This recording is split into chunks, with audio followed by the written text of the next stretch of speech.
This is an examination of the hidden human condition. This is the Hidden Killers Podcast with Tony Brueski.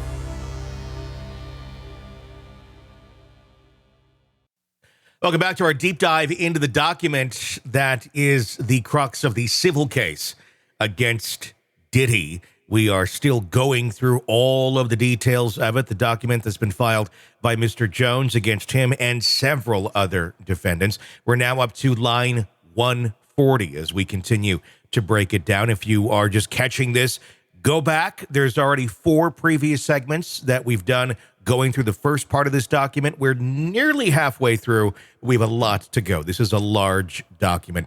We're up to the point where the headline on this says defendants Ethiopia, Hadbert Merriam, Lucian Charles Grange, Motown Records, Love Records, and Universal Music Group aided, abetted, and profited off Sean Combs' RICO enterprise. Let's take a look at this. Line 140. Mr. Jones recalls seeing defendant Grange visiting Mr. Combs' home in Miami, Florida, and Los Angeles, California. According to Mr. Jones, whenever defendant Grange visited Mr. Combs at his homes, it would be in the evening, and he and Mr. Combs would disappear for hours in Mr. Combs' bedroom. Defendant Grange sponsored and attended several Love album listening parties at Mr. Combs' home in Los Angeles, California. These parties were sponsored by defendant MR, LR, and UMG. As evidence above, these parties had sex workers and underage girls present. During these parties, defendant Grange knew or should have known that Mr. Combs was drugging the attendees through laced bottles of Dalone tequila and Ciroc vodka. It's no secret that Mr. Combs had specific bottles of alcohol designed for females and other bottles designed for his staff, his artists, and himself. This fact was detailed by former artists and bodyguards of Mr. Combs. As a sponsor of these events, defendant Grange had a duty and obligation to ensure that sex workers and underage girls were not present and that Mr. Combs was not spiking the alcohol with date rape drugs.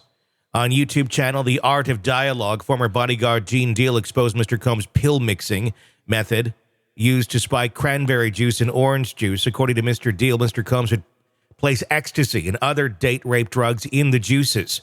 On YouTube, The Art of Dialogue, former artist Mark Curry exposed Mr. Combs spiking bottles of Moet champagne in the VIP section of nightclubs.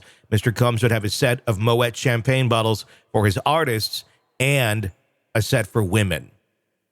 Line 148, the writer has spoken with several former employees of Mr. Combs who witnessed defendant Kareem instruct her staff to lace champagne, Dalone, and Ciroc liquor bottles with ecstasy and other illicit drugs. Line 149, Mr. Jones recalls seeing defendant Hadbert Merriam visiting Mr. Combs' home in Miami, Florida, and Los Angeles, California. According to Mr. Jones, whenever defendant Hadbert Merriam visited Mr. Combs in his homes, it would be in the evening, and she and Mr. Combs would disappear for hours in Mr. Combs' bedroom. According to Mr. Jones, defendant Hadbert Merriam visited Mr. Combs, the defendant, CRS, during Mr. Combs' writing camp.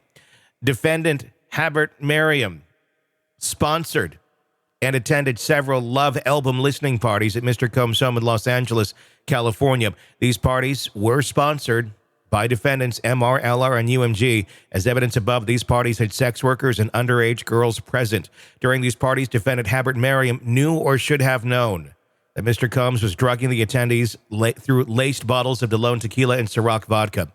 As sponsor of these events, defendant Hadbert Merriam had the duty and obligation to ensure that sex workers and underage girls were not present and that Mr. Combs was not spiking alcohol with date rape drugs. Then we go to a section here, and if you're watching this on YouTube, you can see what I'm talking about.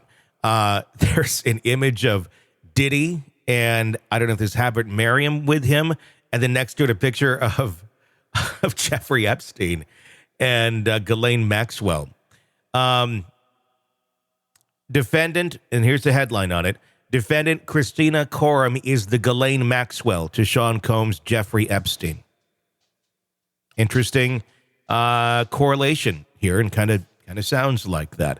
According to Mr. Jones in line 155, during the 13 months he lived and traveled with Mr. Combs, he witnessed Mr. Combs display and distribute guns from his bedroom closet in Miami, Florida, and Los Angeles, California, to questionable individuals all dressed in black. According to Mr. Jones, during the 13 months he lived and traveled with Mr. Combs, he witnessed defendant Coram openly order her assistants to keep Mr. Combs high off gummies and pills.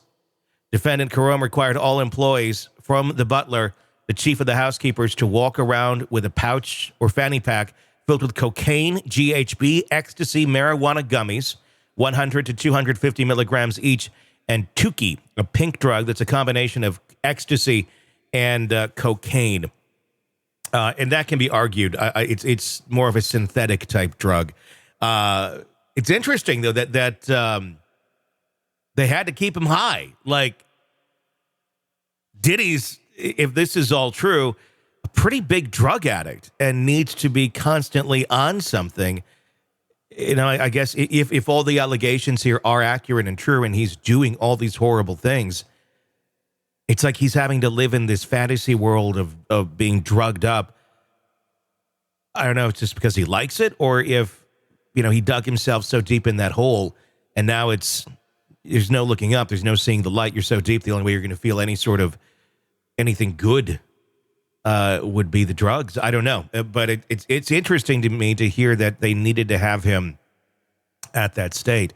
Line 158, it was important to defendant Kareem to give Mr. Combs drug of choice immediately, ready when he asks for it. Defendant Kareem ordered sex workers and prostitutes for Mr. Combs. Defendant Kareem ordered and distributed ecstasy, cocaine, GHB, ketamine, marijuana, and mushrooms to Mr. Combs and his celebrity guests who were present on his rented yacht and his homes in L.A., New York City, and Miami. On multiple occasions, defendant Kareem forced Mr. Jones to carry Mr. Combs' drug pouch against his will. As the chief of staff in line 162, defendant Kareem was instrumental in organizing and executing the RICO enterprise. Defendant Kareem had the following individuals execute the following tasks for the RICO enterprise. A, Stevie J recruits sex workers and attends parties in, quote, freak-offs. And there's a notation as to what that is, and it says at the bottom of the page, we have a video of Mr. Combs, Stevie J, and Plaintiff Jones at a strip club. Mr. Combs is recording the video while coaching and training Plaintiff Jones how to recruit the sex workers.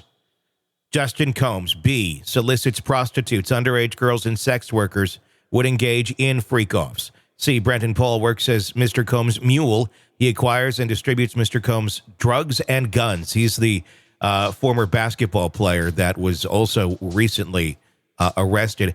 D, Frankie Santella works alongside Brendan while Brendan acquires and distributes Mr. Combs' drugs and guns. Frankie carries the money and pays for the guns and drugs. There's a picture of him and Brendan, and then we have the picture of him and Frankie. Moy Bond hires sex workers, attends, and participates in freak-offs. There's another image here of Moy Bond, Thanksgiving of 2022, when Mr. Combs offered Mr. Jones cocaine. Line 163, Mr. Combs funded and used his affiliation with local gangs and gang leaders who would frequent his homes in L.A. and Miami to secure the drugs and guns he obtained and distributed out of his homes in L.A. and Miami. Defendants executed their RICO enterprise with threats of violence, threatening to eat plaintiff's face, displaying and distributing guns in plaintiff's presence, bragging about having law enforcement under control, bragging about murdering people, and bragging about bribing witnesses and jurors in the criminal case concerning the 1999 New York City nightclub shooting with Shine. Defendants executed their RICO enterprise with threats of isolation from the music and entertainment industries, parading powerful music industry executives such as defendants Lucian Charles Grange, Ethiopia Habert Mariam, at his parties filled with sex workers, minors, and illegal drugs such as ecstasy, cocaine, GHB, ketamine, marijuana, and mushrooms. Defendants executed their RICO enterprise with threats of non-payment for work completed, fake promises of cash payments, $250,000, Producer of the Year Grammy Awards, and guaranteed access to future projects, and a $20 million home on Star Island in Miami. It's a lot to digest in that section of the document. Basically, they're basically teeing up a RICO case for federal investigators who are now looking very closely into Diddy with all of these allegations. It's going to be very telling what comes out of this, and just who is all involved. If this is a world that's very insulated to Combs, where there's not a lot of people coming and going anymore from outside, I don't know about that. I mean, we have in this very document Cuba Gooding Jr. being named, several others redacted. But anybody who's been involved in Diddy's world, I think at any time in the recent history, they're probably also aware of some of these things and probably looking at this going, that sounds about right. It's my conjecture. Anyway, we have more to go through on this as we continue our reading. Mr. Combs is allowed to wreak havoc is the next section in line 167, where we will pick up next. Be sure to press subscribe wherever you download podcasts so you don't miss any of our coverage on this case or the many that we follow here for you at True Crime Today and the Hidden Killers podcast. I'm Tony Brueski. Stay with us. Want to listen ad-free? Want advanced access to all of our interviews before anyone else? Become a True Crime Today Premium Plus subscriber on Apple Podcasts. You get every episode commercial-free. So you can binge on true crime until you can binge no more. Search True Crime Today Premium Plus on Apple Podcasts now, or go to our podcast page and sign up now. More of the Hidden Killers podcast next.